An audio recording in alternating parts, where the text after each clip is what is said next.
How to join Free Fire Discord servers. So what you have to do firstly is you're gonna have to go on your servers and you're gonna have to scroll all the way down till you find Discover. Now from here you're gonna have to go to the search button and you're gonna have to search out Free Fire.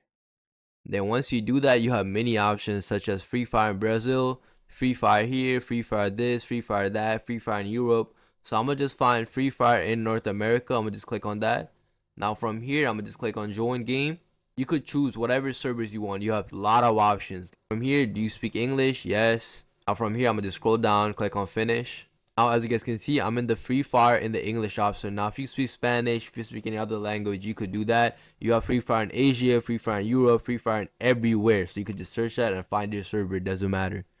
Now from here, as you guys can see, if I scroll down, I can meet new people, I can talk to new people, I can go and chat. There's new people typing all the time and everything. So if this video helped you, make sure you like, subscribe, and leave a comment down below. Thank you for watching.